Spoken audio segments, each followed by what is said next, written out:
It just told me that this meeting is being recorded. That's a bit long. That's a bit long. You want a short one. Oh, Many no. years ago, Oh God. just to embarrass her, Yes. when Politicopolis was being founded and they're having their first investiture, they had a poetry competition, which on the way up on the plane, I wrote a poem. And it's a sonnet in the early Italian mode.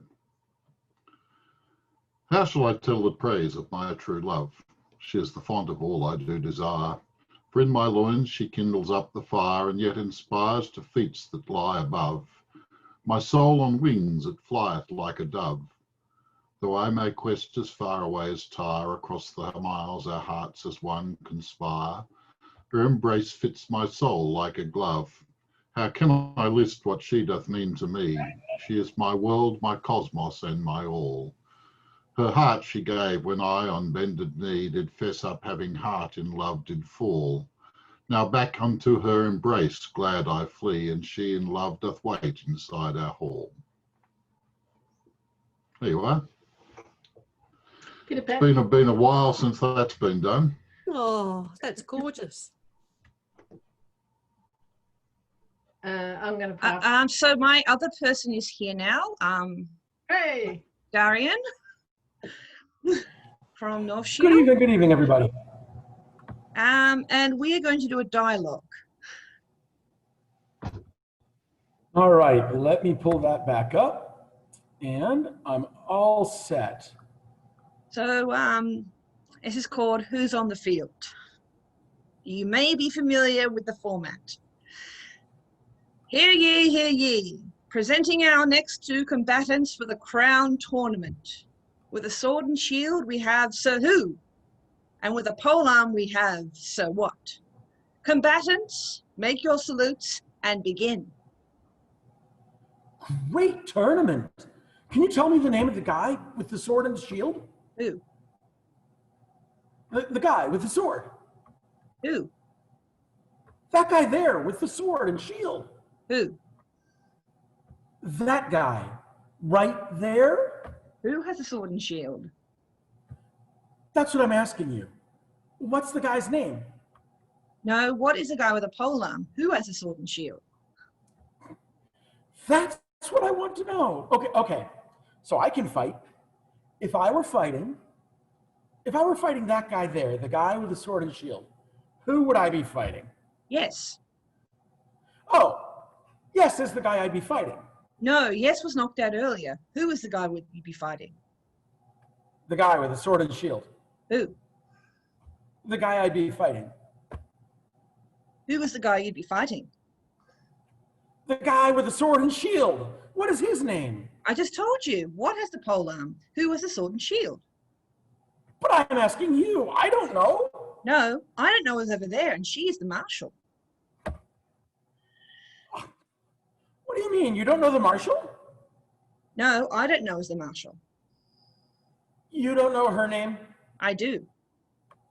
Then tell me. I don't know. What is her name? No, what is the guy with the polearm? I want to know about the marshal. Tell me her name. I don't know. You said you knew her name. I do. Then tell me. I don't know. You don't remember? No, I remember. I don't know. Is that your king? Yes, that's the king. Is he good? I think he is. Tell me his name. He's nobody. He is? Well, the king is usually somebody. He's not somebody, he's nobody. But he's the king. I want to know his name. He's nobody. But he's the king. He has to have a name. He does, he's nobody. Well, tell me the queen's name then. It's a surprise. It is? Well, tell me. I just did. No, you didn't. I told you her name. It's a surprise. But I'm still waiting for you to tell me. What is the queen's name? No, what is the guy with the pole arm?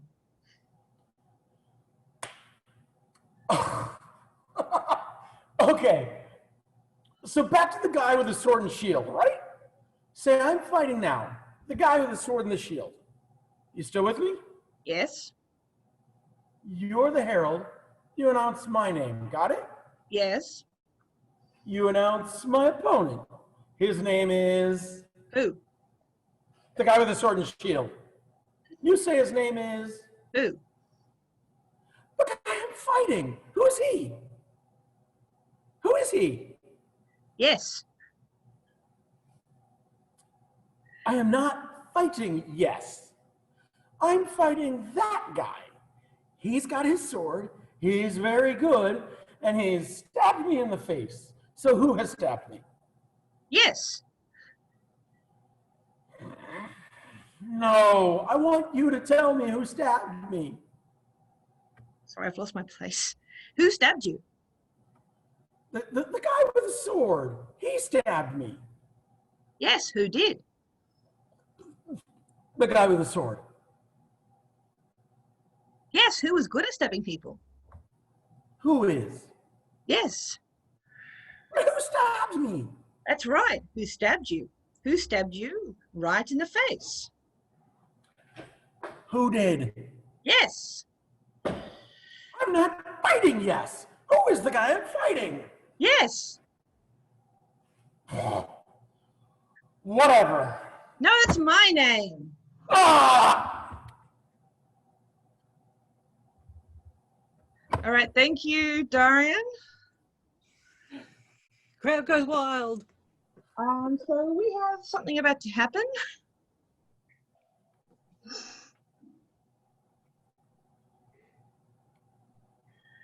think we're still lacking some numbers. But I don't know how many come to this affair. More than usually does. So, who's next on the list? Just wait a minute. We have an interruption to your regular program. Ah.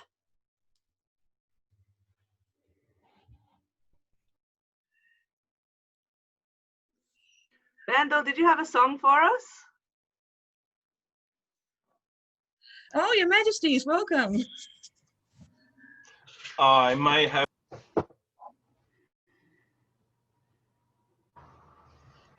If this is loud enough, someone give me a, yeah, good. All right. There's been lots of songs and poems about knights and kings and queens and people that do huge things. There's even a squire song. There isn't, as far as I'm aware, a protege song. So I started working on one, but I'm crap at this. So it's not so much a song at the moment, it's more a written verse that may become a song. So if that's acceptable, I'll do that now. It was at festival many years ago when her true love said to me, she wants you to be her protege and be all that you can be. I said, wow, that's kind of cool, as he turned and walked away. And as he left, I thought to myself, what the hell's a protege? But when I joined the ranks. I was one of the fold. But at the first household meet, I was to do just as I was told. She said, wear shoes and better garb and learn the joie de vivre. I said she needed a few more drinks if she was going to hang with me. I was uncouth and vulgar as I drank and smoked and swore, but she stuck beside me all the way, never showing me the door. She saw something in me, that's not a dirty joke, and she tried to tell the council that I could be a decent bloke. She may have had to hit her head on a table once or twice, but somehow she got me across the line. She must have paid a hefty price. So I became a pelican, still barefoot in the mud, and I'm sure that I'm still looked at as somewhat of a dud. But why she did it and took me on, I could never understand, until I started to get students who could get a little out of hand. What did I do? Why are they mine? I often thought to myself. Are they the next pals, or are they just a danger to my health? I've come to learn some of the pain and grief I put my pelican through. My students fall. What the hell? Maybe I should have stopped it too. They toil and work and do their best, and still they have fun and play. without even trying to seem to be some of the best, without even trying, they seem to be some of the best of the SCA. I hope Lochac respects them because I've told them it is earned. I want to see them shine so bright, never to be dull and burned. But still I want them to be themselves and not change who they are. I call them my kids, but they are all well above my bar. So do good deeds and work real hard, but still have fun and play. And when your day comes, my voice will ring, and a kingdom and council I'll sway. So students of mine, just be yourselves and be all that you can be. You make me laugh, you make me cry, but what's inside you that I see? My students all do me proud, but need to understand what is known to me. If you follow my steps, just be prepared to reap what you have sown.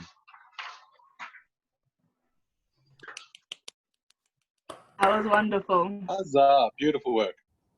There's one particular student of yours that we know has done incredible amounts of work over decades.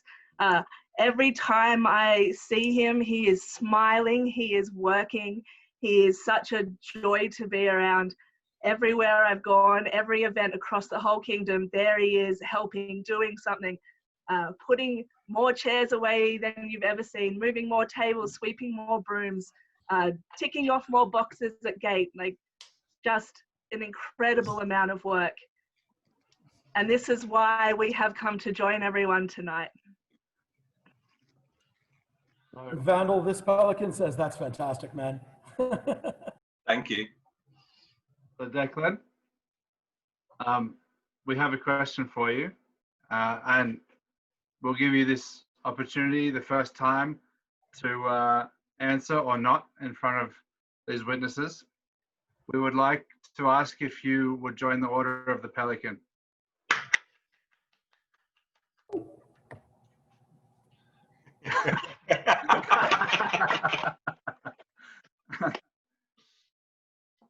Oh, that's amazing. You have to unmute, Declan. You have to unmute, Declan.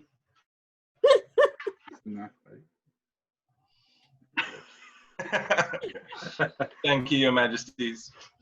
Thanks everybody for your time as well. May I also say thank you. Thank you so much. And I'll reaffirm my answer, and that is yes. Huzzah. That's wonderful. Huzzah, congratulations. Thank you, Declan. On that, it's your turn to perform. No pressure. Challenge accepted. Vandal, you're going to follow up with 7 Old Laurels?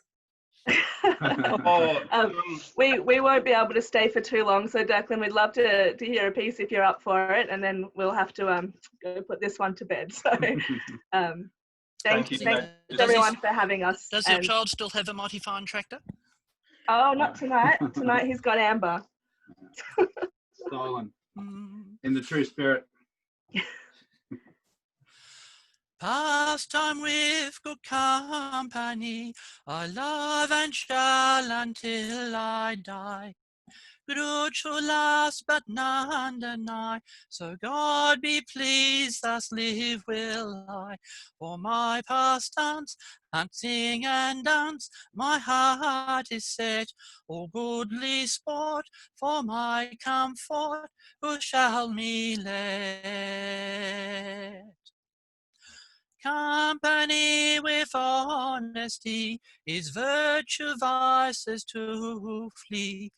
Company is good and ill, but every man hath his free will. The best ensue, the worst eschew, my mind shall be. Virtue to use, vice to refuse, thus shall I use me. Youth must have some dalliance, of good or ill some pastance. Company methinks and best, all thoughts and fancies to digest. For idleness is chief mistress of vices all. Then who can say but mirth and play is best of all? Yay! Crowd goes wild. Huzzah. And the crowd goes Huzzah. bananas. Bananas! Awesome. Declan, we'll be in touch. Thank you.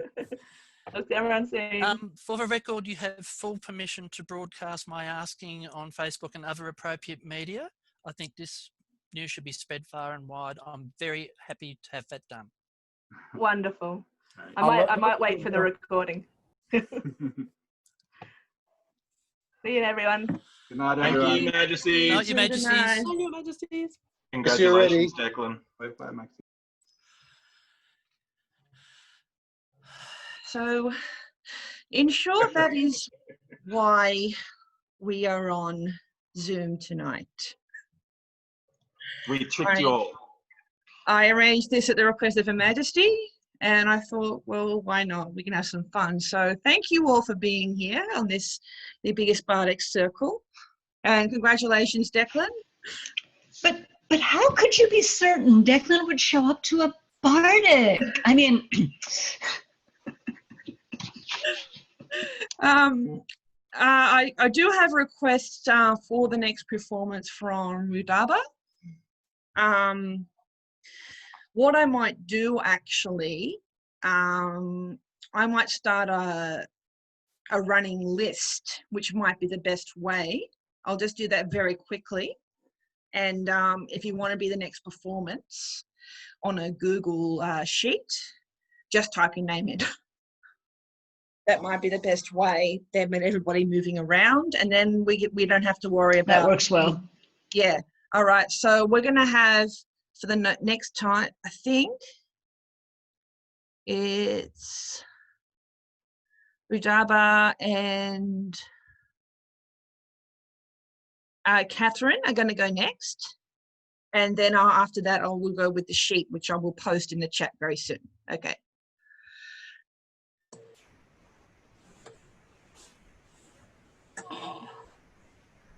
Rudaba, you all ready?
Huzzah.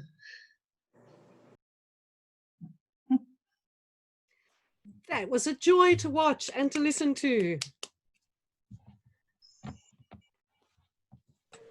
Thank you. I think Rudaba?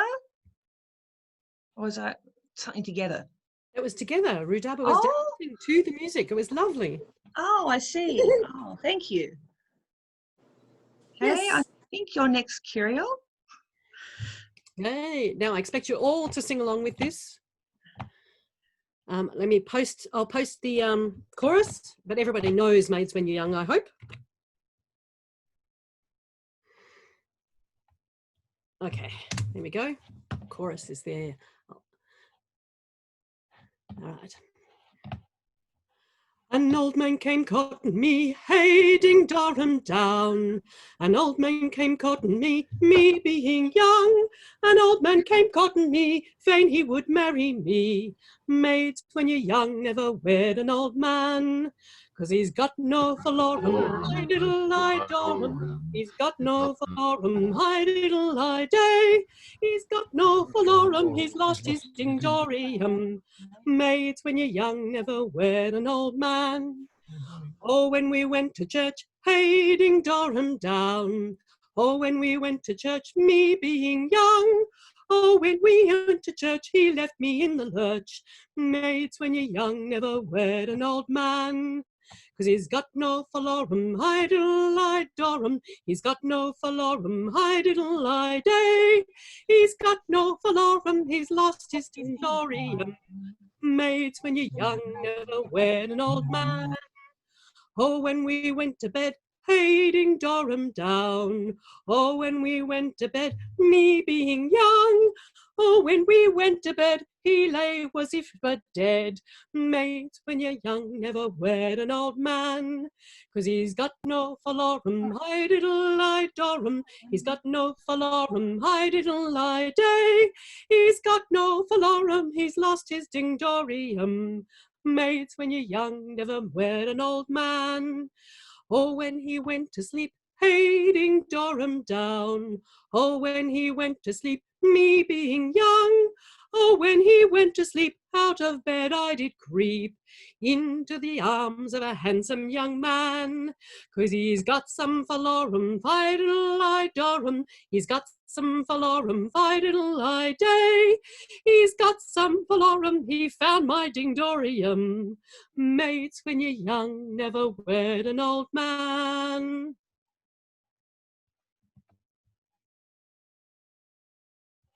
Zah, thank you. Also, if I do hear you during the performance of someone, you will be muted. So just letting people know. And that's muted, not munted. Just no. I am Karinya. I've put up the link to the form.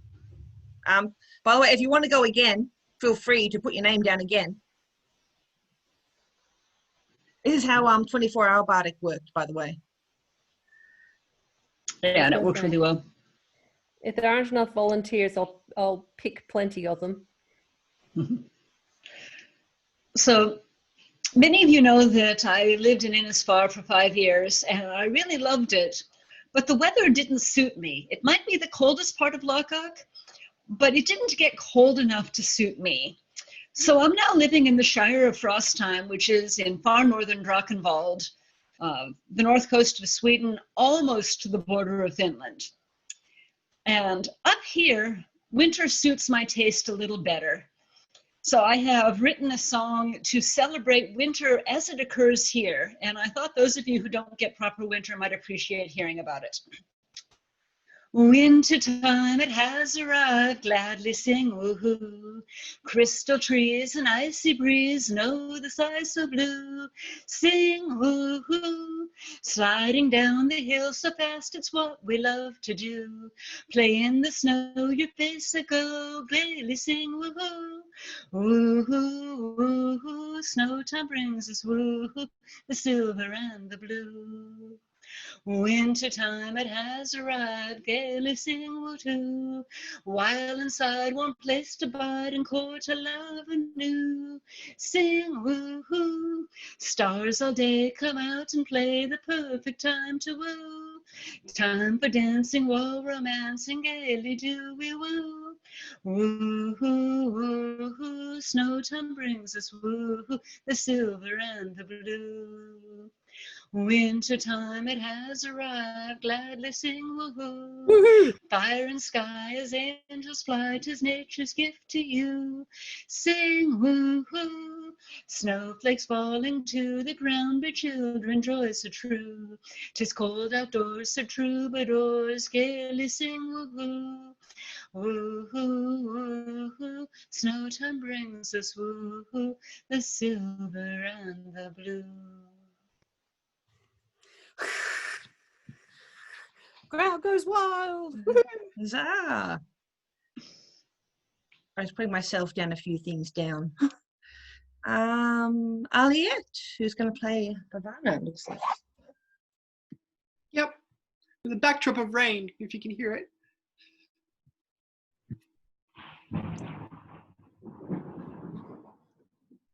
More than just rain. That's ominous.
Oh, thank you.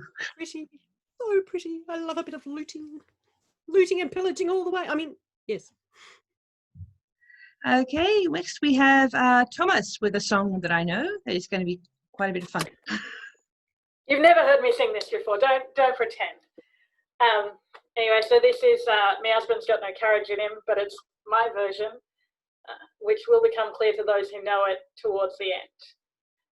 I'm sure you all know the chorus, so feel free to, with yourself muted, sing along. Oh dear, oh dear, oh, me husband's got no courage in him. Oh dear, oh, when I went out one May morning to view the leaves and trees a springing, I saw two maidens standing there, and one of them her hands was wringing. Oh dear, oh dear, oh, me husband's got no courage in him. Oh dear, oh. All sorts of towels did I provide, all sorts of meats that fit and foxed in, with oyster pie and rhubarb too, but nothing would put courage in him. Oh dear, oh, oh dear, oh, me husband's got no courage in him.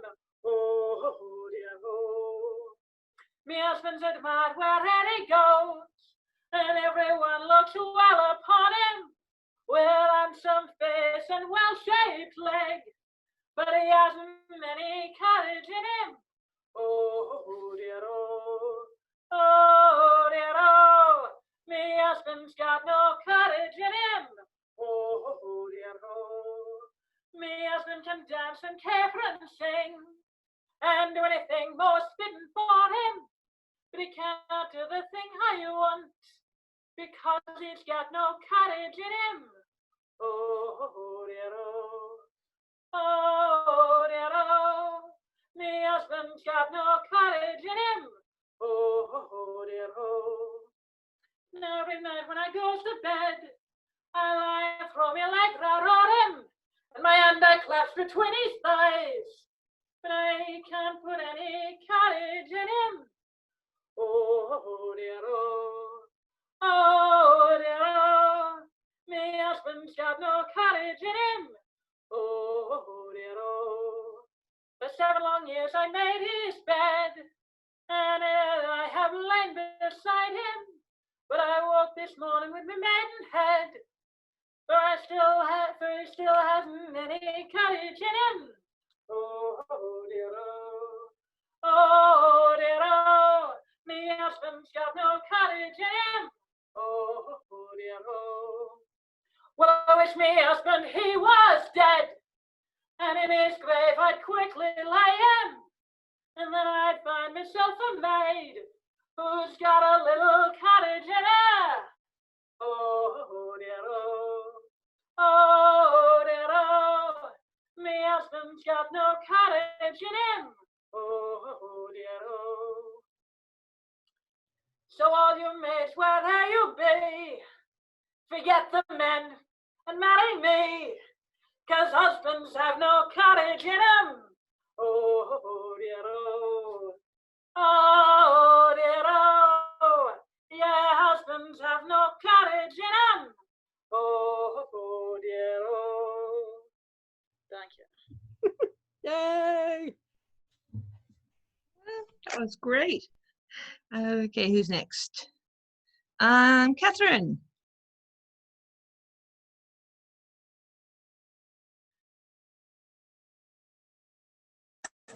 Okay. In light of today's extra additions to the Bardic, this is a piece that I wrote for Declan on being invited to the Order of the Pelican on today's date. For Declan of Drogheda he is praised for the years of service that he has done, for to join the Pelicans he is raised, accumulation of accolades won. From seneschal to festival's gate, a muso, fencer, herald, dancer, friend, and a bard whose voice is beyond first rate. His skills and service go on beyond end. A teacher who counsels, a friend that guides, a listening ear when the world conspires. By honor and truth he always abides, ever supports friends, whatever transpires. And now, friend Declan, a new chapter starts. The responsibility you know well, to find new peers with kindness in their hearts, and with them the ranks of Pelicans swell.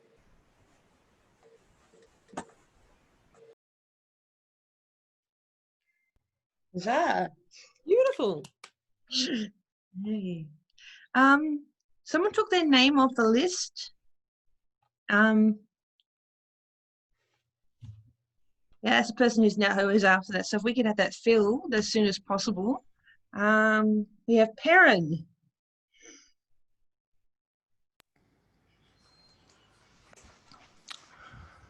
What's he that wishes so? My cousin Westmoreland? No, my fair cousin, if we are marked to die, we are an hour to do our country loss, and if to live, the fewer men, the greater share of honour. God's will, I pray thee, wish not one man more. By Jove, I am not covetous for gold, nor care I who doth feed upon my cost. It yearns me not if men my garments wear, such outward things dwell not in my desires. But if it be a sin to covet honour, then I am the most offending soul alive. No faith, my coz, wish not a man from England. God's peace, I would not lose so great an honour as one man more. Methinks would share from me, for the best hope I have. Oh, I do not wish one more. Rather proclaim it, Westmoreland, through my host. That which hath no stomach to this fight, let him depart. His passport shall be made, and crowns for convoy put into his purse. We would not die in that man's company that fears his fellowship to die with us. This day is called the Feast of Crispian. He that outlives this day and comes safe home will stand a tiptoe when the day is named, and rouse him at the name of Crispian. He that shall live this day and see old age will yearly on the Virgil feast his neighbours, and say, tomorrow is St. Crispian. Then he will strip his sleeve and show his scars, and say, these wounds I had on Crispian's day. Old men forget, yet all that shall be forgot, but he'll remember with advantages that feats he did this day. Then shall our names familiar in his mouth as household words, Harry the King, Bedford and Exeter, Warwick and Talbot, Salisbury and Gloucester, be in their flowing cups, freshly remembered. This story shall be good, shall the good man teach his son, and St. Crispian shall never go by. From this day to the ending of the world, but we in it shall be remembered. We few, we happy few, we band of brothers. For he today that sheds his blood with me shall be my brother, be he ne'er so vile. This day shall gentle his condition. And gentlemen in England now abed shall think themselves accursed they were not here, and hold their manhoods cheap whiles any speaks that fought with us upon St. Crispin's Day. And that's it. Huzzah. Huzzah. Was I the only one who said we few, we happy few with you? We band of brothers. If I can be so rude as to interrupt very briefly, my battery is about to die and I'm going to get the last child to bed. So I just wanted to say thank you to all that turned up knowing what was going on, and thank you to everyone that gave such a good response. The messages that have been coming up are beautiful. Declan, I am so proud of you. I will talk to you tomorrow, I'm sure. Good night, all. Yep. Good night, Vandal. Take care. Yay, Declan!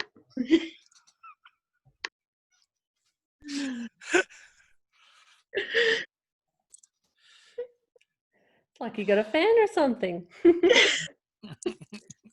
Only what?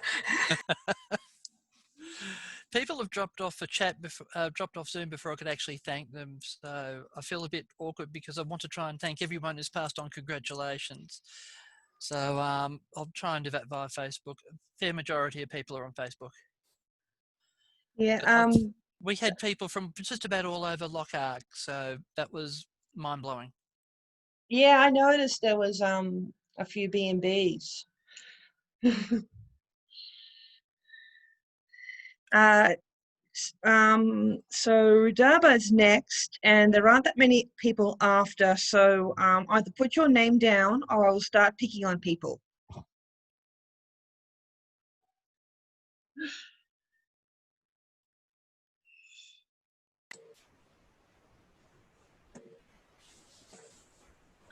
Is Catherine tuned?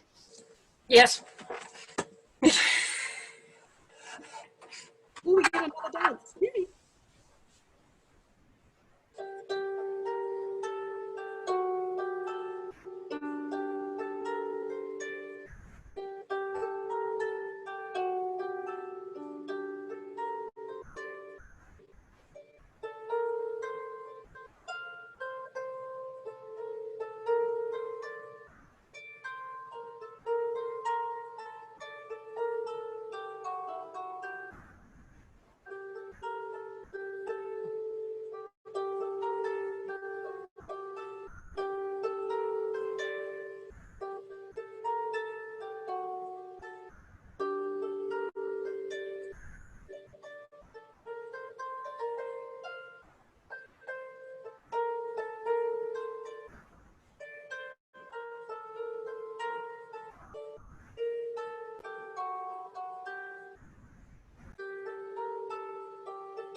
That was lovely.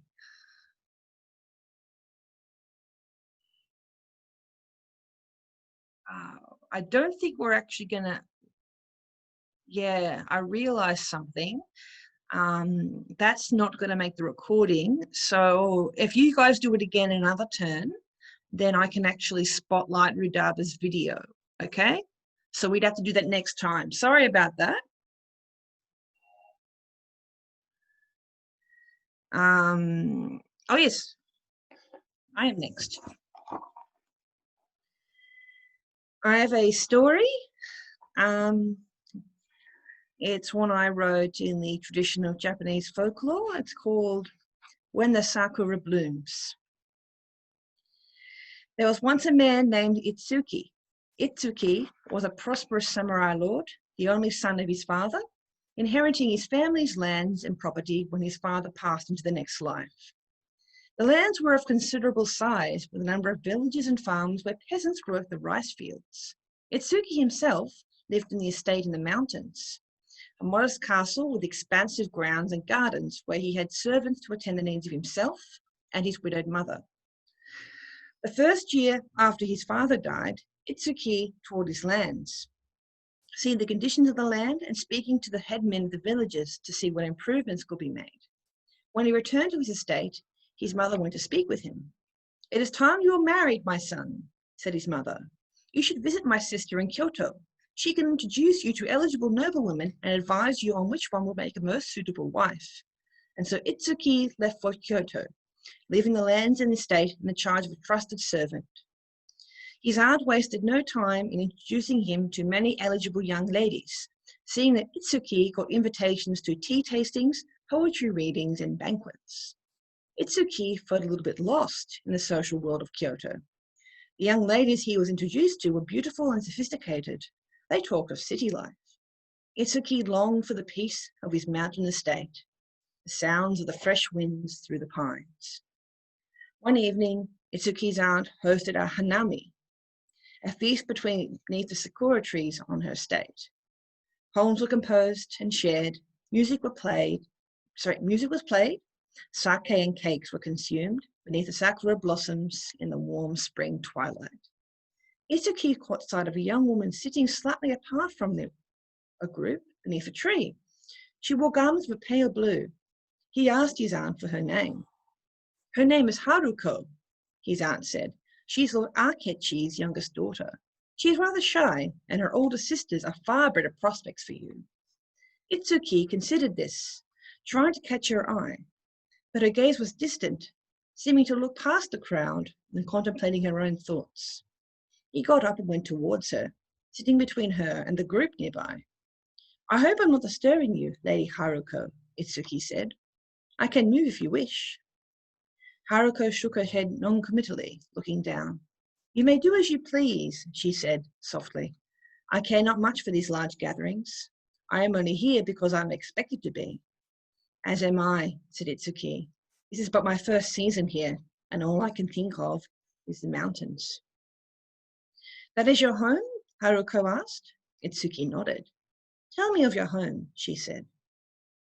He told of the frosts that would linger on the ground in the early spring, the cool mists that would slowly descend from the mountains, the warm water springs that would bubble from beneath the earth. He told her how it sounded when the wind moved through the trees, of the smell of pine, of maple leaves and wisteria, the shy deer peeping through the trees, the silver of the fish between the rows of rice, the silent foxes that would slink through the grass. Haruko looked up, and for the first time they met eyes. "That sounds beautiful," she said. "I would like to see that." They met a number of times that season in Kyoto, and Itsuki found that he enjoyed Haruko's company and that she appeared to enjoy his. As the season began to wane, Itsuki approached her father to request Haruko's hand in marriage. Itsuki's mother came to Kyoto to witness the wedding, and the three returned home. Itsuki and Haruko planned their life together, planned for a family and children. But children seemed to take their time in coming, so Haruko planned a garden, setting out a grove of sakura trees. They were but saplings, and it would take them a while to flower. But Haruko said to Itsuki she knew one day that their children would play beneath the blossoms. By the time the first flowers appeared on the sakura trees, the first child was born, a son. The two walked around the garden, Haruko holding the child. The trees were still but small and only had a few blossoms on them. Next year, they will be even more beautiful, said Haruko. The years went by and more children were born. Spring would return and the sakura trees were bigger and had more blossoms. And every spring, Haruko would say, next year, they will be even more beautiful. Then one winter, Haruko was ill, and despite all efforts, nothing could make her well. Itsuki sat beside her. Are the sakura blooming yet? Asked Haruko. She sounded weak and tired. Not yet, my wife, said Itsuki. When the spring comes, you will see them yourself. Next year, she said, they will be even more beautiful. She smiled at him for the last time.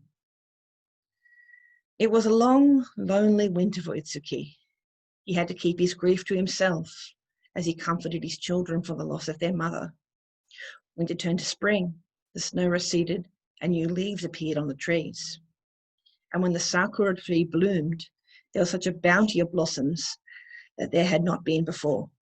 Itsuki's heart broke that Haruko was not there to see it. The children played beneath the blossoms, as Haruko known they would, but Itsuki watched them alone. As day turned to evening, a chill came into the air. He could hear the blossoms move, but there was no wind. And then he saw her, Haruko, walking beneath the sakura blossoms in the spring twilight, seeing the children play.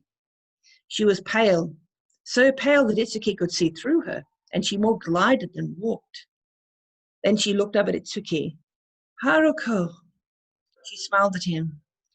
You promised I would be here. I did, said Itsuki. This is what you wanted, what you knew would happen. Yes, said Haruko, and next year they will be even more beautiful.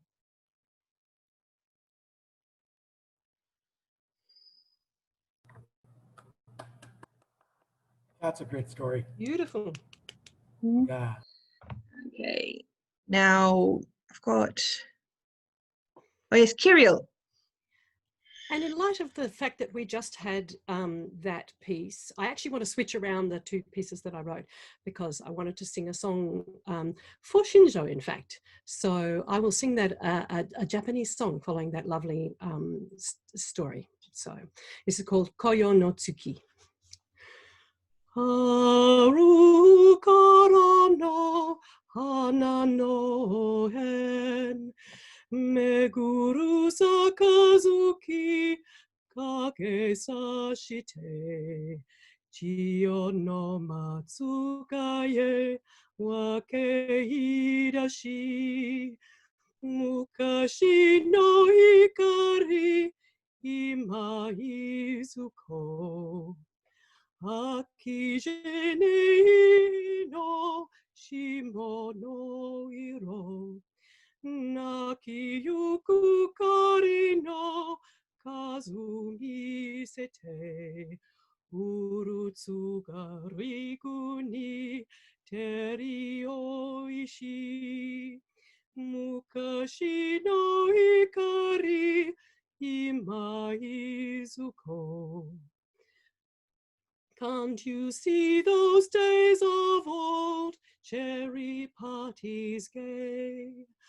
Cups of sake passed around in the good old way. Aged pine trees cast their shade just as they did then. Glories of that olden time, where are they today? Cherry blossoms gracefully bloom o'er the fields that lie. High up is the castle wall, where have warriors gone? Where is moonlight that brightly, brightly shone up high? Shone upon the warriors who drained the glasses dry. Haru kara no hana no en meguru sakazuki kage sashite Chio no matsugae wake irashi. Mukashi no hikari ima izuko. That was lovely. Huzzah. Udaba, is there something changed with your camera?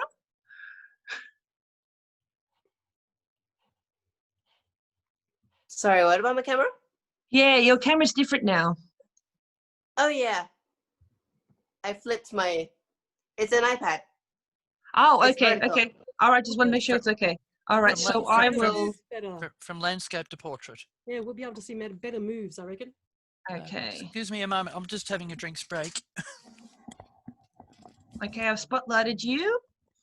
And now it's Aliette. Yeah. Where's my music? I need my music.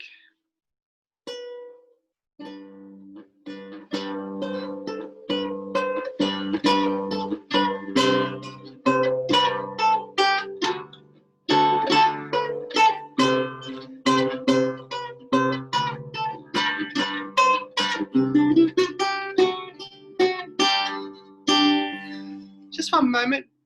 Zoom has decided to put pictures of everybody over the top of my music, which makes it very hard to read.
Beautiful, both of you. Thank you. Thank you. I've actually never tried this experiment before. It was awesome. Thank you, Aliette. Awesome for us too. Okay, we have Declan next. Is he back? I think he's still having a quick break. He went to get a drink. Yeah. If he's having a break, we'll go on to Darian, but he might be doing work. Oh, there he is. Yes, the incredibly intense work of setting up a peanut butter and jelly sandwich. Just to the side of the screen. Can you make me one too, please, while you're doing it? I'd be glad to make you one, Kirill. Absolutely. I don't know how I'll get it to you before it molds, but okay. This will be a good setup. The calories will come my way and land on my hips without any effort on your part. Likely it'll sit in Miami for a month before it makes its way here. That's right. Oh. It'll you eat it, it'll come to my hips. Okay, we're going to draw the attention away from your hips and back to Declan because he's just come back from his drink. Okay, Declan, it's your turn. I've just called my workplace. As far as I'm concerned, I'm having tomorrow off. I'm using up 1 day of sick leave for that. That's pretty important. Okay. One of my favourite films by They really should knight him. It really piss off a chivalry so much. That's Karl Faustus von Aachen. The last Lochacian herald. Well, I used to be a newbie, had a lot to fill my days, a cooking and calligraphy and archery displays. But one September morning as I sat amid the crowd, a double peer espied me and she told me, "Gosh, you're loud." A voice like I've been blessed with was a useful tool. To let it stay unutilized, I'd surely be a fool. I ought to see if anyone could fit me to a role. Confucius say no man can dig himself out from a hole. Then I thought, who gives a damn if there are tender ears around? I'm gonna be a herald and make loud obnoxious sounds. 'Cause it's an oye, oy vey, mispronounce a name, lose your registration and never take the blame. And it's a no, hey, no way, everyone look out when you see the golden trumpets and you hear the mighty shout, rat-a-tat-ta-ta, rat-a-tat-ta-dum. Well, I learned the way to run a court and let my voice be heard. Occasionally this king would talk, but really that's absurd. The heralds of a royal voice all eyes are shining on to, and kings are gone in half a year, so we'll do what we want to. A super jerk politely tried to register a name. We gave him books in Greek and Dutch and said, just play the game. Fill out your forms in triplicate, be sure it's fully checked. It shouldn't take us more than half a decade to reject. 'Cause it's an oye, oy vey, mispronounce a name, lose your registration and never take the blame. And it's a no, hey, no way, everyone look out when you see the golden trumpets and you hear the mighty shout, rat-a-tat-ta-ta, rat-a-tat-ta-dum. Well, blazon is our language, it's a form of mangled French. You'd think it was invented to impress a comely wench. But listen up, I'll tell you all the reason why it's used. It's because it makes it easier to keep you all confused. Herald staff are tabard green and nerds for company. We sit around inventing rules to thwart the royalty. Your favourite charge is disallowed by Laurel's Queen Decree. If you want to get your coat of arms, you gotta get by me. 'Cause it's an oye, oy vey, mispronounce a name, lose your registration and never take the blame. And it's a no, hey, no way, everyone look out when you see the golden trumpets and you hear the mighty shout, rat-a-tat-ta-ta, rat-a-tat-ta-dum. Well, the herald's life's appealing, but it's also pretty hard. You have to watch for fights and write a winner on the card. And when you call a Gaelic name to combat for the round, you need to gargle gravel first to get the proper sound. Now, first remove is coming, there are servers I should call. I stand up straight and pompous at the far end of the hall. I'm trained in voice projection, they're better to be heard. And so you know I'll flubber-gargle every word. 'Cause it's an oye, oy vey, mispronounce a name, lose your registration and never take the blame. And it's a no, hey, no way, everyone look out when you see the golden trumpets and you hear the mighty shout. He did a clicker sweat the floor in 5 minutes. Yay. Hey. I see Maddie there beaming.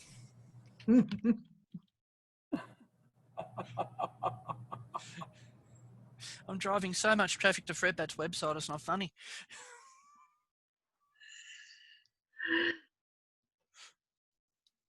Okay, we have right. Kirill next. Oh, don't we have Darian? Because Darian didn't do his. I think You're right. Yes, sir. Right. Yes, Darian's next, then Kirill. Well, I'm going with another Herald song inspired by Declan there. This is The Herald's Farewell by Heather Rose Jones.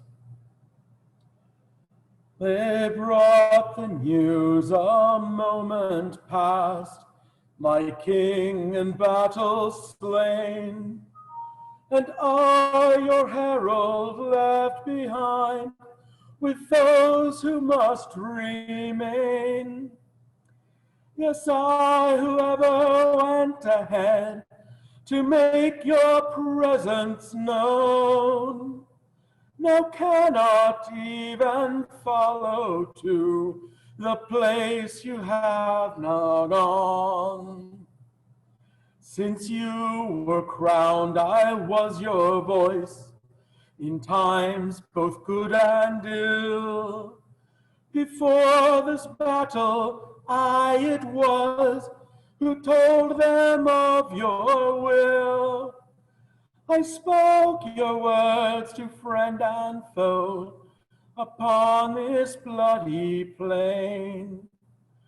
And now they bring me bitter news, my king in battle slain. And when you come to judgment now, who will announce your name? Who will proclaim your titles there and all your deeds of fame? In court and hall and far-off lands, in rights of peace and war, this is the first time of them all I have not gone before. Perhaps this one last service is naught but a waste of breath. They say the honors of this life mean nothing after death. But I on earth will raise a shout to make the heavens ring, and let God know he comes before the presence of my King.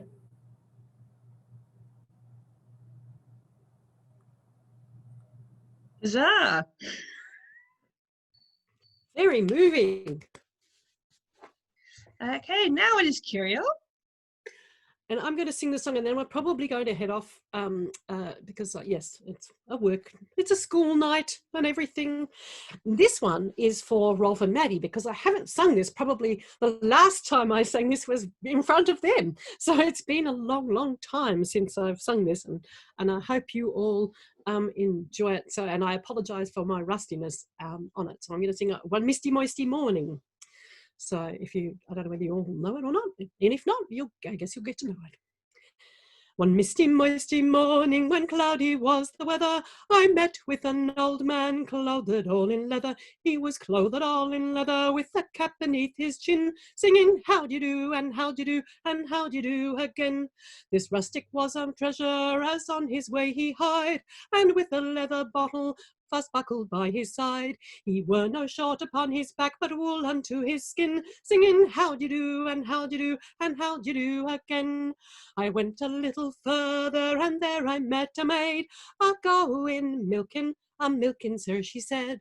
Then I began to compliment, and she began to sing, singing how d'ye do, and how d'ye do, and how d'ye do again.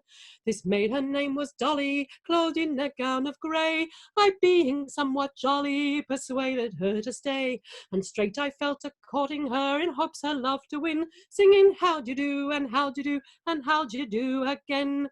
I, having the time and leisure, I spent a vacant hour a-telling of my treasure, while sitting in her bower, and in her kind embraces I stroked her double chin, singing how d'ye do, and how d'ye do, and how d'ye do again. I said that we should married be, and she would be my bride, and along we should not tarry, and 20 things beside. I'll plough and mow and reap and sow, and she will sit and spin, singing how d'ye do, and how d'ye do, and how d'ye do again. Her parents then consenting, all parties were agreed. Her portion 30 shillings, we married were with speed. Then Will the piper he did play, while others danced and singing how d'ye do, and how d'ye do, and how d'ye do again. Then lusty Rolf and Robin, with many damsels gay, to drive on Rowan Dobbin to celebrate the day. And when they came together, their caps thereof they fling, singing how d'ye do, and how d'ye do, and how d'ye do again.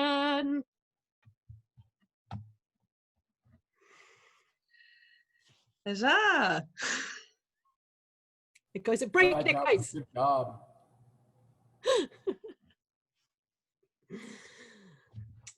Lots of love to you all. Thank you for coming. Thank you. I hope we zoom it Thank again, you. because I love seeing your faces. Okay. I love hearing your voice, Curiel. Thank you so much for coming along this evening. My pleasure, Declan. Next we have Tully. All right. I thought I'd do one of Caesar's speeches because he writes them really well. It becomes all men senators, who deliberate on dubious matters, to be influenced neither by hatred, affection, anger, nor pity. The mind, when such feelings obstruct its view, cannot easily see what is right, nor has any human being consulted at the same moment in his passions and his interests. When the mind is freely exerted, its reasoning is sound. But passion, if it gains possession of it, becomes its tyrant, and reason is powerless. I could easily mention, senators, numerous examples of kings and nations who, swayed by sentiment or compassion, have adopted unwise courses of conduct. But I had rather speak of those instances in which our ancestors, in opposition to the impulse of passion, acted with wisdom and sound policy. Throughout the Punic Wars, too, impulse of passion acted with wisdom and sound policy.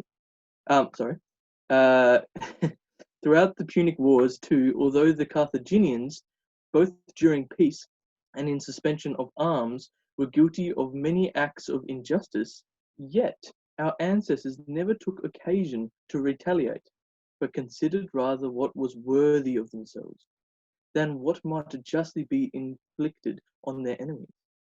Similar caution, senators, should be observed by yourselves, that the guilt of Lentius and the other conspirators may not have greater weight with you than your own dignity, but that you may not regard your indignation more than your character. If, indeed, a punishment equates to that crime be discovered, I consent to extraordinary measures. But if the enormity of their crimes exceeds whatever we can devise, I think that we should inflict only such penalties as the laws have provided.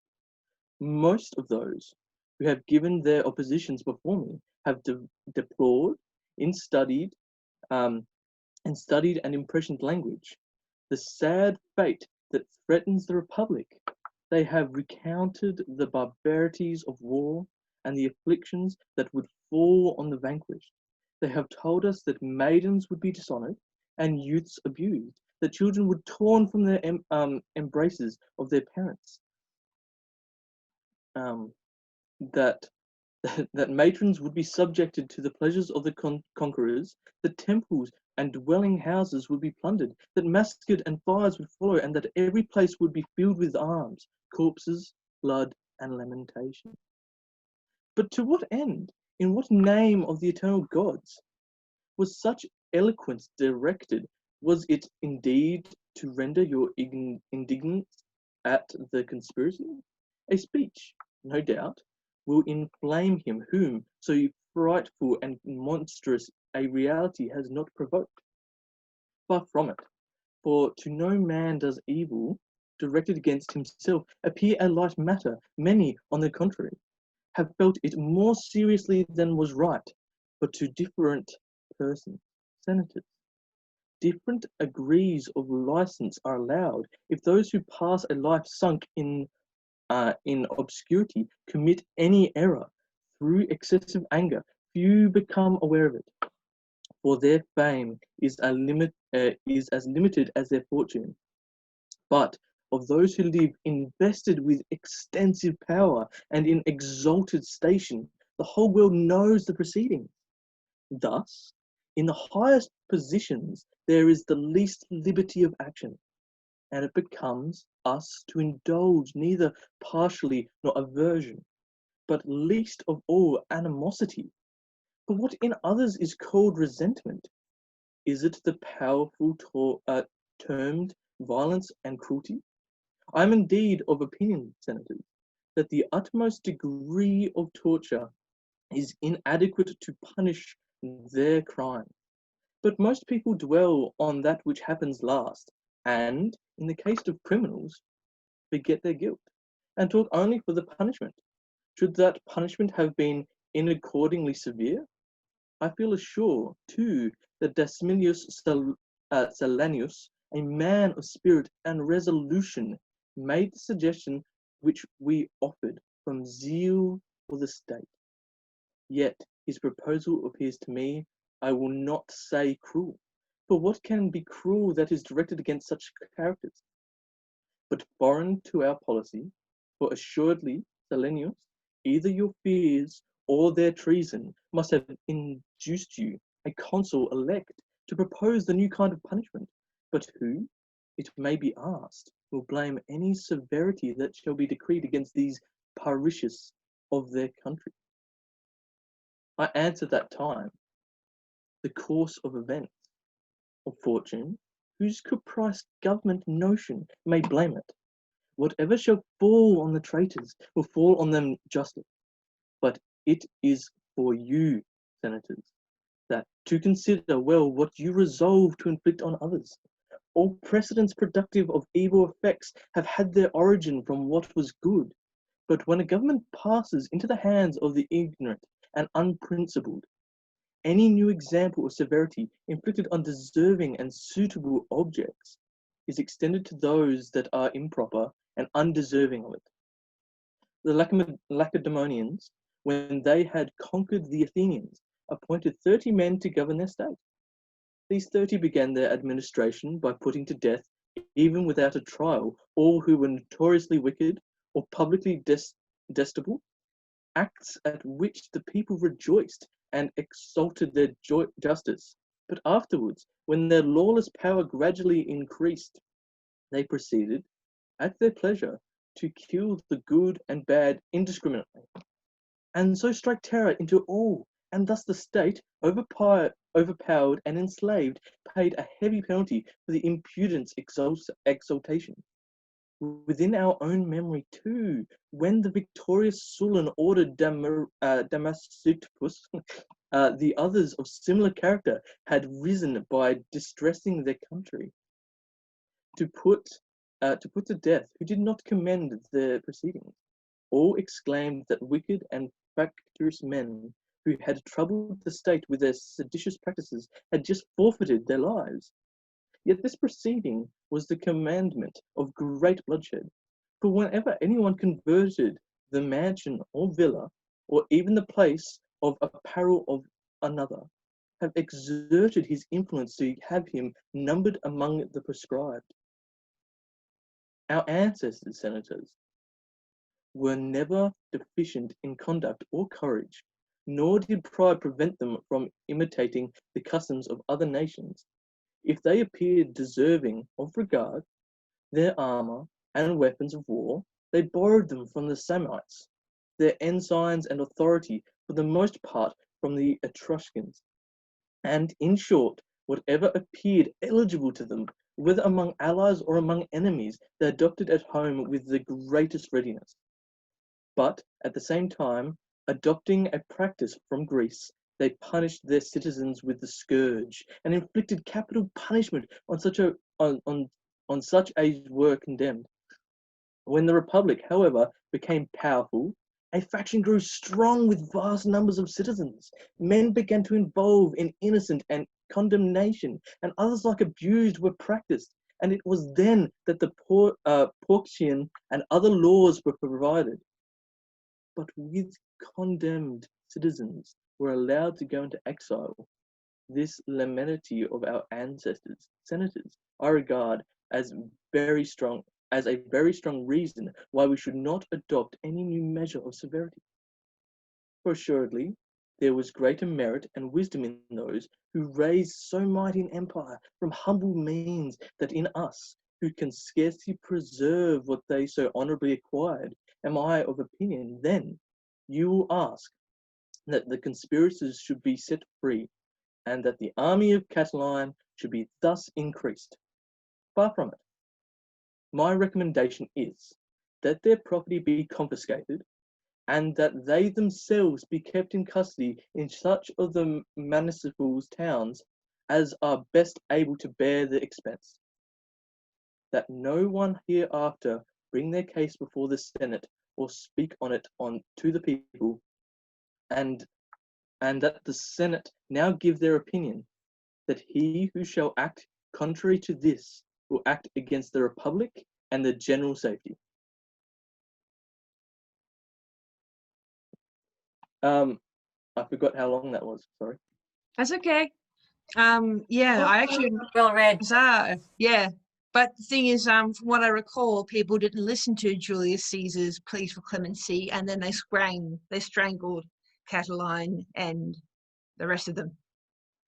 Yeah, well, the problem was that his solution of non-violence was, we have to put them up in our own board.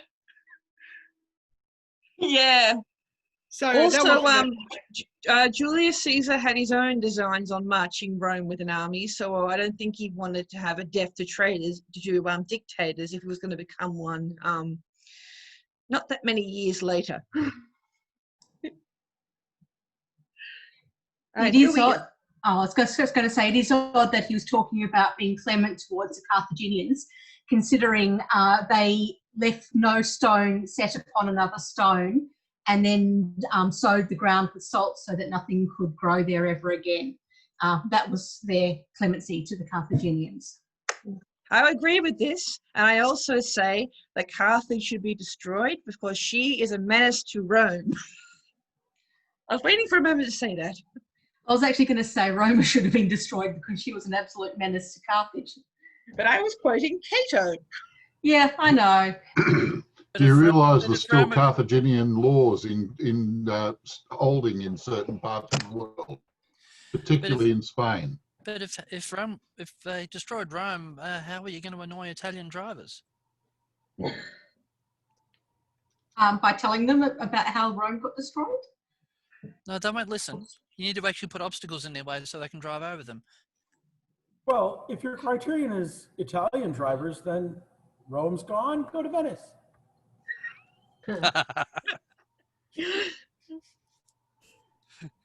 Okay. It's nice seeing Jethro being in the one spot warm and being petted. I was going to say, I'm not sure I can perform because he's snoring. He's a drone. Work that to your advantage.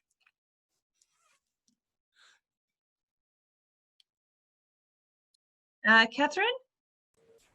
Yep. Are you going to do a dance thing with Ridava Oh, she- gone. oh, I Yeah, think- she had to leave. Okay. So no, this is now just music from now on.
Non-such from first edition Playford.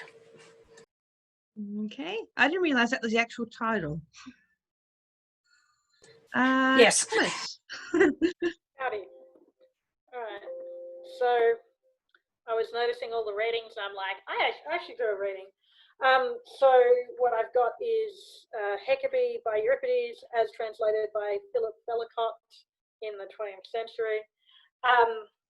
And so I'm doing the speech of Telethebius as he tells Hecabe about the death of her daughter. This is after the fall of Troy, and they're hanging out not quite in Greece, but on their way to Greece, and no longer in Troy. So, you ask me, lady, to incur a double share of tears in pity for your daughter. When she died, I wept, and I shall weep again in the telling of it. There in front of the grave stood the whole multitude of the Achaean army to see the sacrifice. Achilles' son led Polysena by the hand up to the summit of the mount, and I stood close by. Behind us, a group of young Achaeans stood ready to hold her if she struggled to escape. A cup of pure gold had been placed there, full of wine for a libation to Achilles' ghost. His son lifted the cup and told me to command silence. Throughout the assembled army, I stood up and called, "Silence, Achaeans! Let neither voice nor sound be heard in the whole army." I had them hushed and motionless. Then he spoke.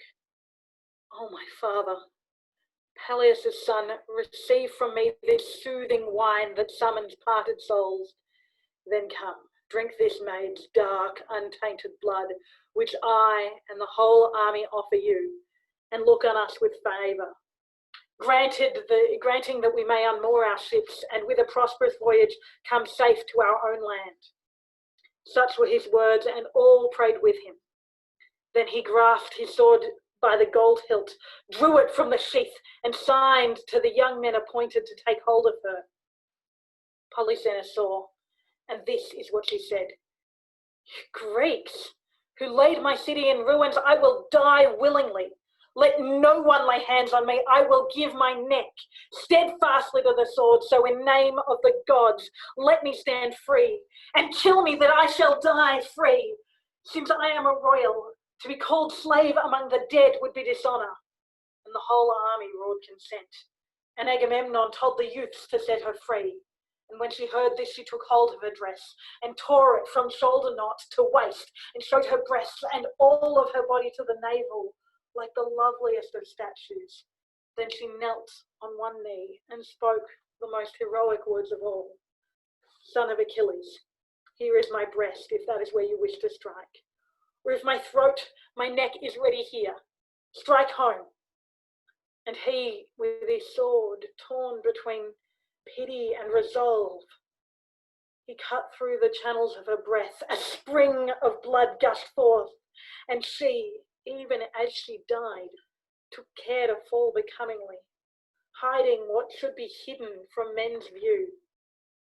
Then, when the deadly stroke had ended her last breath, each Argive there found his own way to do her honour. Some strewed fresh leaves over her body, some brought boughs and built a pyre, while those who stood with empty hands were roundly abused. "What do you mean?" the others cried. "By bringing nothing for Polysena? Have you no dress, no ornament to offer in her honour? Hers was the most courageous, noble heart of all. So that is how your daughter died. Of all women, Hecate, you have the noblest children and the cruelest fate." That's the bit. Thank you. Huzzah. Wow. Oh, that was great.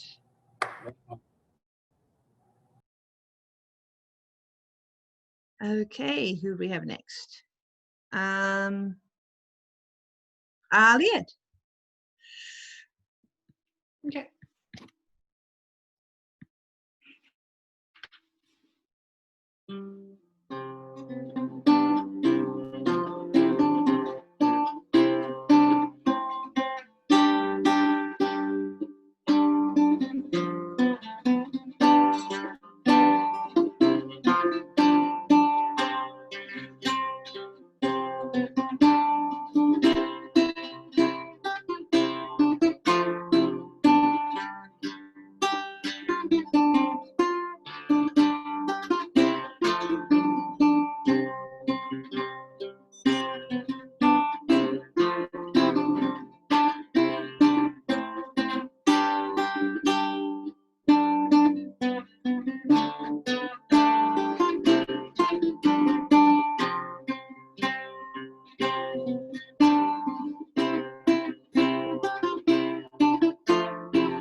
I'm afraid that's it for me tonight. I need to take a rest.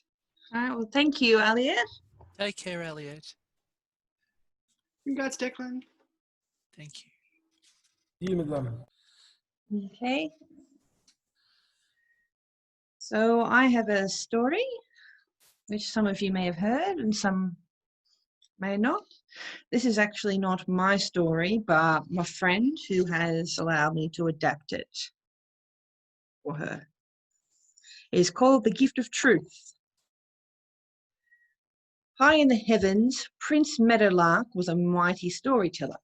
He often visited the court of the Celestial Emperor, and his humour and wit and his many wonderful stories made him a great favourite of the court. But in every court, there were those who would be jealous of him and who sought to discredit him in the eyes of the Celestial Emperor. And so they whispered and whispered and whispered until one day the Celestial Emperor summoned Prince Meadowlark before the Celestial throne. "Prince Meadowlark," the Celestial Emperor declared, "you have told many stories at my court and talked of many strange and wonderful things. But I long to see one thing that I have never seen before. I wish to see the truth. If you cannot show me the truth, you will have no place in the Celestial Court." Prince Meadowlark bowed deeply to the Celestial Emperor. "I can show you the truth, Your Majesty. If you but give me 3 days to gather it, I will fetch it for you for all to see." The Celestial Emperor nodded, and Prince Meadowlark hurried on his way. The jealous members of the court schemed amongst themselves, waiting his return. They thought that he would fail, because they did not believe that there existed such a thing as the truth, and were sure that his task was impossible. But in 3 days, the storyteller returned, and behind him, his servants carried 3 great platters, each covered with a glazed lid. Prince Meadowlark bowed deeply before the Celestial Emperor. "I have brought you the truth, as you wished, but I must warn you, Your Majesty, you must look very carefully when you look at the truth.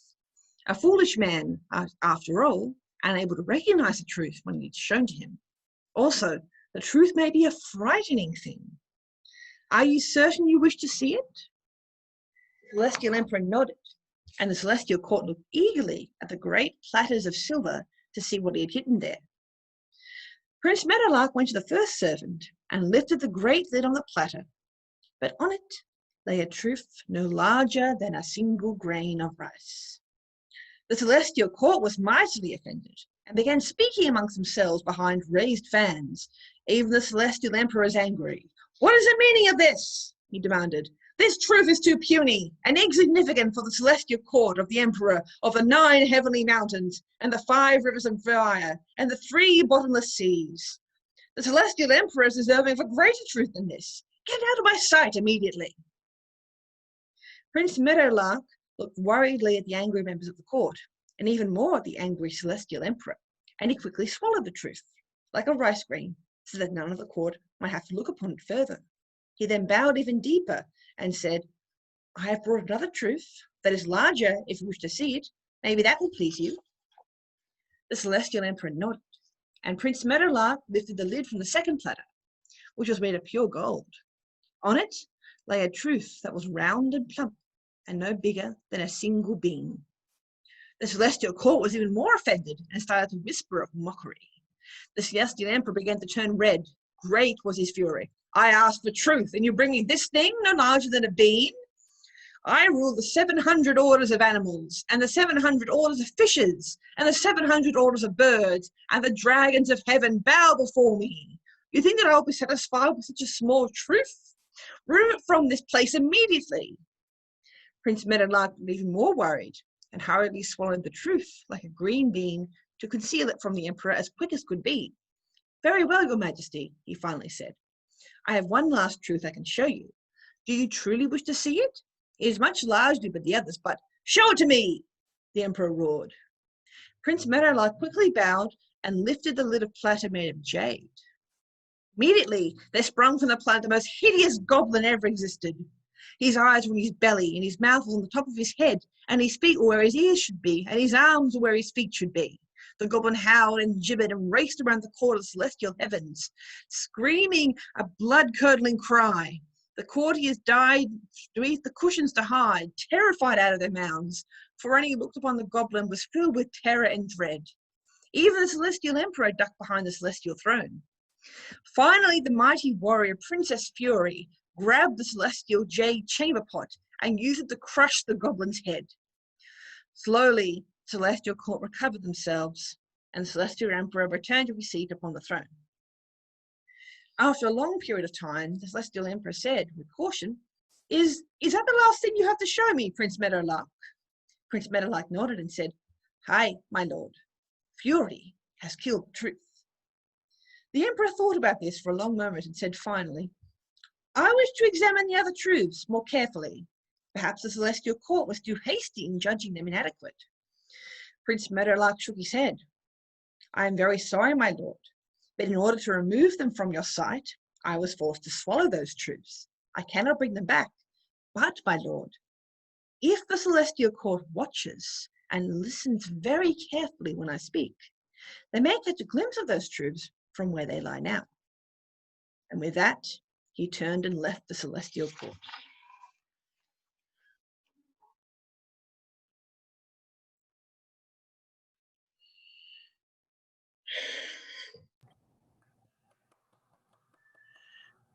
And Those are cool.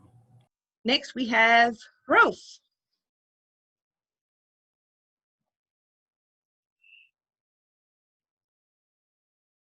Seeing that, hang on, why hasn't that disappeared?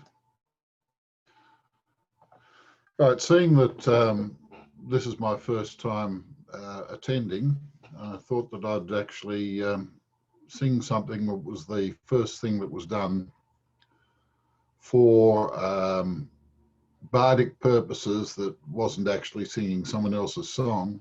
In other words, we weren't not singing Steel I Span. In Lochac. And so this is, well, 40 odd years old. So we'll see how I go. A grazing maize, how sweet the sound that staved a wretch like thee. I once was squire, but now am peer. 'Twas serf, but now am free. 'Twas the mace that taught thy heart to fear. A mace my fears relieved. How precious did that mace appear the hour I first believed. Through many tourneys, moors, and wars, I have already fought. A mace has brought me safe thus far. A win is all I've sought. Now I've been in 1,000 fights and won more than my share. A mace has brought me safe thus far. A mace shall see me home.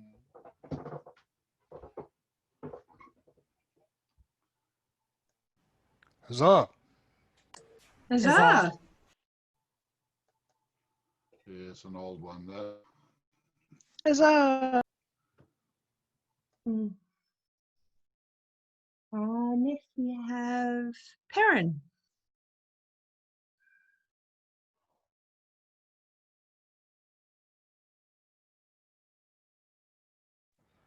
Good if I remember to unmute myself. This one I originally titled Cressy, but then I realised that Cressy A needs to be a lot longer, and this could apply to just about any battle during the 100 Years' War except maybe Agincourt. Arrows loose from ridge-top English longbows, grey goose fletched clothyards like a smoke cloud rose, from yew staves hard drawn by brawny yeomen, the epitome of English bowmen. In the sky a cloud of many arrows, like a diving flock of starving sparrows on a newly harvested wheaten field, to rob poor farmers of their harvest yield. A still storm of bodkins falling from high, barely heard except as a muted sigh, descends upon some unsuspecting knights. They're French, of course, as that's who England fights. The flower of French knighthood in gilded plate, closed helms of banners flying to their fate, noble colours of French heraldic pride, charged to kill peasants with thundering stride. But still bodkins into plate armour bite, and fallen is the cream of armoured might. Still plate is punctured, mail now coloured red, and ravens flock to clear the plundered dead.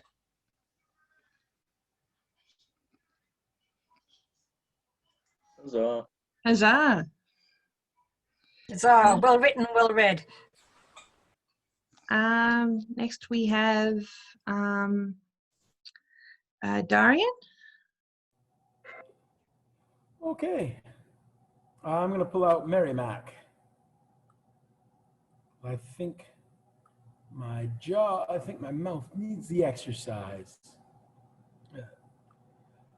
Well, there's a nice real lass, and her name is Mary Mac. Make no mistake, she's a girl I got attack, and a lot of other fellas want to get up on her track, but I'm thinking that they'll have to get up early. Oh, Mary Mac's mother's making Mary Mac marry me. My mother's making me a Mary Mac. I'm gonna marry Mary for my Mary to take care of me. We'll all be making merry when I marry Mary Mac. Now this sweet lass, she's got a lot of class. She has a lot of brass, and her father thinks I'm gas. I'd be a silly ass for to let the matter pass, for her father thinks she suits me very fairly. Oh, Mary Mac's mother's making Mary Mac marry me. My mother's making me a Mary Mac. I'm gonna marry Mary for my Mary to take care of me. We'll all be making merry when I marry Mary Mac. Now Mary and her mother gang an awful lot together. In fact, you hardly ever see the one without the other. And the people wonder whether it is Mary or her mother, or the both of them together that I'm courting. Mary Mac's mother's making Mary Mac marry me. My mother's making me a Mary Mac. I'm gonna marry Mary for my Mary to take care of me. We'll all be making merry when I marry Mary Mac. Now the wedding day's on Wednesdays and everything's arranged. Her name will soon be changed to mine unless her mind be changed. I'm making the arrangements and I'm just about to arrange. Her marriage is an awful undertaking. Mary Mac's mother's making Mary Mac marry me. My mother's making me a Mary Mac. I'm gonna marry Mary for my Mary to take care of me. We'll all be making merry when I marry Mary Mac. And it's sure to be a grand affair, and grander than a fair. There's got to be a coach and pair for every pair that's there. We'll dine upon the finest fare. I'm sure to get my share. If I don't, well, I'm very, very much mistaken. Oh, Mary Mac's mother's making Mary Mac marry me. My mother's making me a Mary Mac. I'm gonna marry Mary for my Mary to take care of me. We'll all be making Mary Mac. Mary Mac's mother's making Mary Mac marry me. My mother's making me a Mary Mac. I'm gonna marry Mary for my Mary to take care of me. We'll all be making merry when I marry Mary Mac. Mary Mac's mother's making me Mary Mac marry me. My mother's making me a Mary Mac. I'm gonna marry Mary for my Mary to take care of me. We'll all be making merry when I marry Mary Mac. All right. And I hope that our internet connection didn't make it appear that I ever stumbled. Huzzah. Huzzah. That was not the song I thought you were going to sing.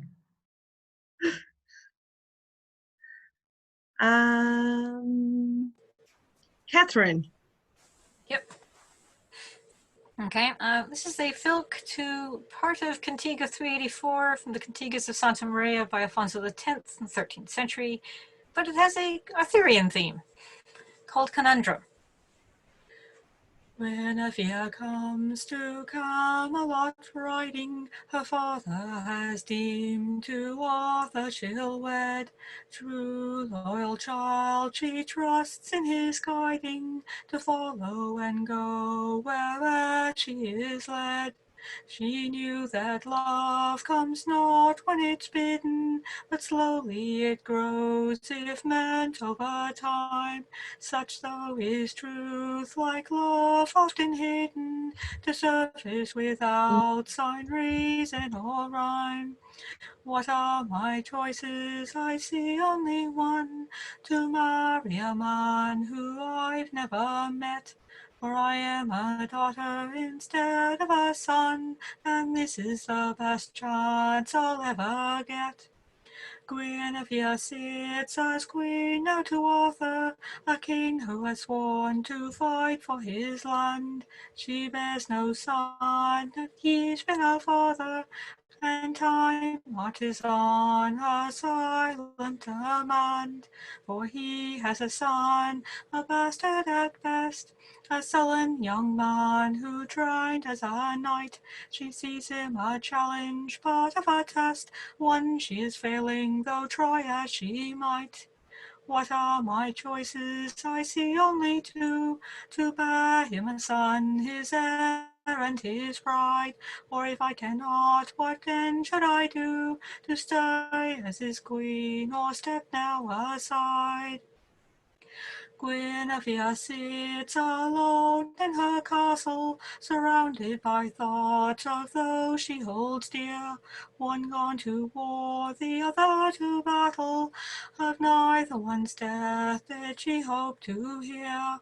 One was her king, her lord, and her husband. As duty-bound queen she honoured and served. One was a knight who was sworn to her hand, who gave her the love she richly deserved. What are my choices? I see only three. Abandon my kingdom, husband and lord. Turn from the lover who set my heart free, or walk all alone, my needs then ignored. Guinevere sits alone in the convent. Memories of love are all that remain. All that she had she lost in a moment, from choices she made would make yet again. She has no regret, though wise as she be. She learned many things as time passed her by. The choices she made have helped all to see that love ever changes but never will die. What are my choices? I cannot see one. I walk all alone with tears in my heart, the same at the end as when I'd begun, in life's game of love where I played a part. Huzzah! Huzzah! Huzzah!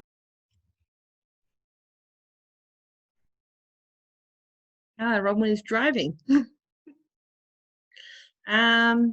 Next we have Tully again. Thought I'd do a poem by John Clare, and it's called Swordy Well. I've loved thee, Swordy Well, and love thee still. Long was I with thee, tending sheep and cow, in boyhood rambling up each steep hill to play at roly-poly down. And now, man, I trifle on thee, cares to kill, hunting thy mossy steep to Bostine and hunt the orchid tribes, where nature's skills doth, like my thoughts, run into fantasies. Spiders and bees all mimicking at will, displaying powers that fool the proudly wise, showing the wonders of great nature's plan in trifles insignificant and small, puzzling the power of the great trifle, man, who finds no reason to be proud at all. I am, yet what I am not cares or knows. My friend forsake me like a memory lost. I am the self-communer of my woes. Though I rise and vanish in oblivious host, like shadows in love, frenzious stifled throes, and yet I am, and live like vapours tossed into the nothingness of scorn and noise, into the living sea of walking dreams, where thy is neither sense of life or joy, but the vast shipwreck of my life esteems, and e'en the dearest that I love the best are strange, nay, rather stranger than the rest. I long for scenes where man has never trod, a place where woman never smiled or wept, there to abide with my Creator, God, and sleep as in childhood sweetly slept, untroubling and untroubled where I lie, the grass below, above the vaulted sky. Thank you.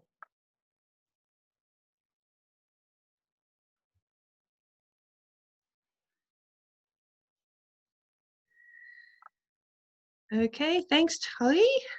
What I'm going to do is, after my performance on the list, I'm going to stop the recording. So that's when we're going to go into Bardic After Dark. So feel free to keep going after that. I just want to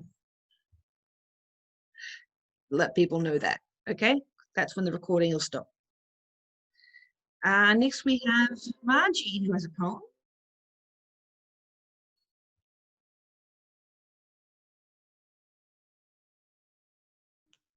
Pronounced Margie. Okay. I thought that I would do a poem. Just let me. It's a poem from AS31, so perhaps not as far ago as some that Rolf has been doing. But this is the Ballad of the Saaland Stormhold War in AS31. The 7th Saaland Stormhold War, in sunshine and in heat, was time again for one bold force claiming victory or defeat. The word went out to armour up. On winged horse it flew to fight the foe and hold the field, courageous deeds to do. And then the marshal's voice rang out. Lord Brown, the charge he led. With allies bold he charged and died. Sprucey's arrows slew him dead. 10 yards, 10 yards, called Roland Strong. We moved to meet the foe. We took the left flank and then we turned. The action there was slow. And while all Saaland's force attacked, Murgatroyd flanked too wide. And so it was he heedless ran, stepped off the world and died. As Handbulls ran to Attar's sword, his helm and arrows struck, and that, dear friends, was all there was of mighty Stormhold's luck. And at the end of battle fought, we turned to search the ground. 'Twas only those in black and white still standing to be found. Our gallant foes around us lay, their life's blood spilled ere long, while all but one of Saaland's might stood hearty, hale and strong. The call went off, the helmets off, to bring out water cold. The dead were raised, as friends we stood, then tales of glory told. And so from Saaland's we proclaim our thanks to all who fought, both foe and friend and marshals all. A war was all we sought. Our wish is for a fighting force for Saaland's and Stormhold, to live our dream and battle strong, chivalrous, proud and bold. And so next year we'll wait for you upon the field of war. We'll train you up, we'll help you plan, and then we'll fight some more. Huzzah!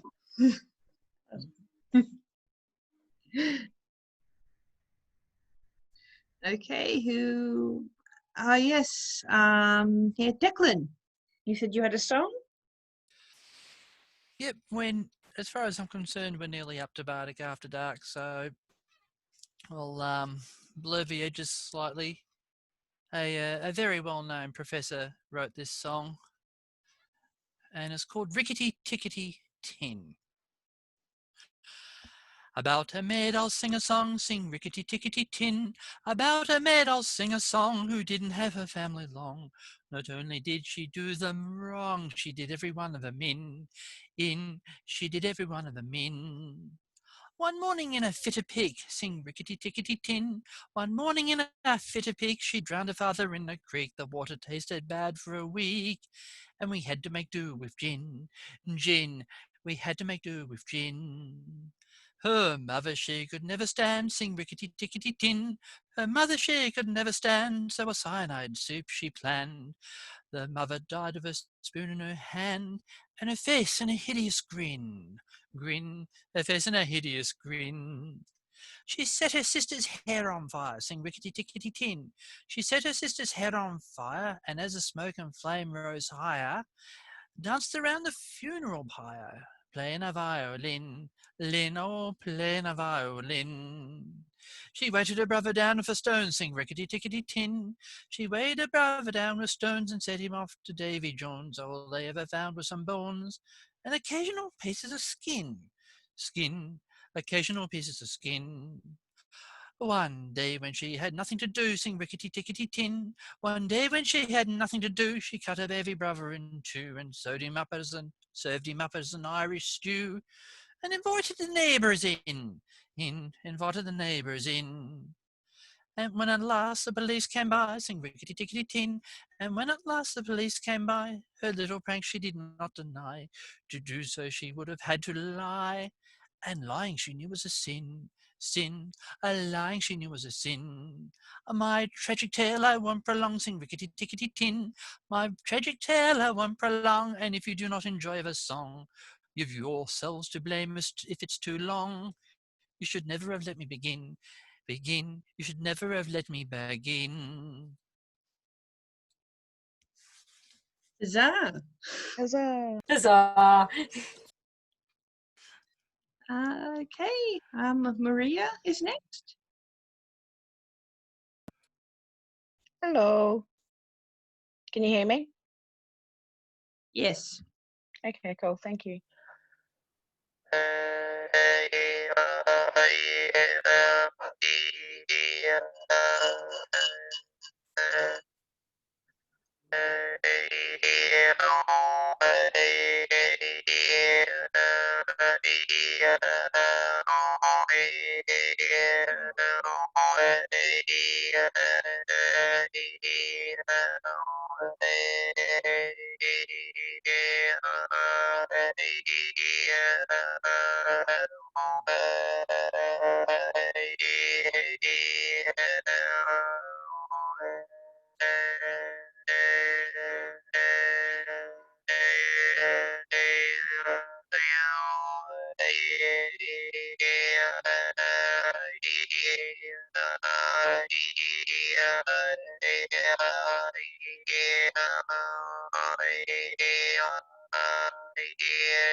Huzzah.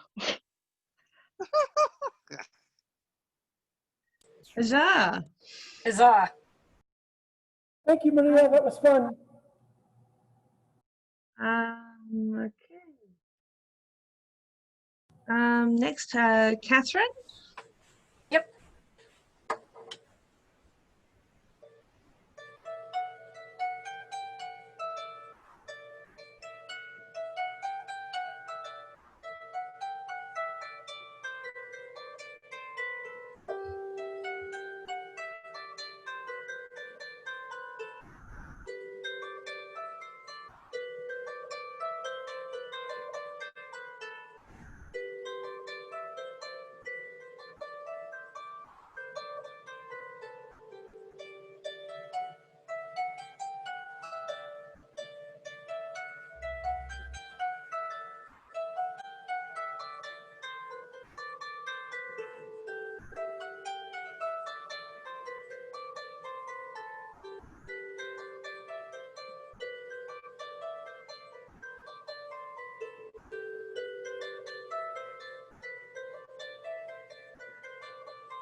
Huzzah! First.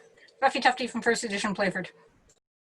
Yeah, I actually heard that song recently in a TV show. Was War and Peace BBC, and I heard it. I can't recall what it is or where I've heard it before. Now I know. Okay, so this is last I'm going to be recording. And just want to thank everyone for coming. And I'd also like to point out that there is actually a Margie and John will be made Baron and Baroness of Craiglass in about 21st. So that's going to be a kind of fun thing if people want to come up along. So I'm going to sing my song and then we'll get to another recording. Thank you. Make my words. Oh, what's the chat saying? Now there's a good ship, HMS Cock Robin on her home trip. Up and down she's bobbing, so the crew's pretty tough. The weather's so rough, they're all fed up and say that they've had more than enough. I've got a brother, he's an able seaman, and they call him Redhead Tom. I want to say I meet you, and with your pals I'll treat you. So who do you think I've had a message from? 47 ginger-headed sailors coming home across the briny sea. When the anchor's weighed and the journey's made, then they'll start the party with a heave home a hearty. 47 ginger-headed sailors, you can bet they're gonna hear them when they hail us. And as they step ashore, there'll be one mighty roar for 47 ginger-headed sailors. 47 ginger-headed sailors coming home across the briny sea. When the anchor's weighed and the journey's made, then they'll start the party with a heave homey hearty. 47 ginger-headed sailors, you can bet you're gonna hear them when they hail us. And all way down in Devon, said my idea of heaven is 47 ginger-headed sailors.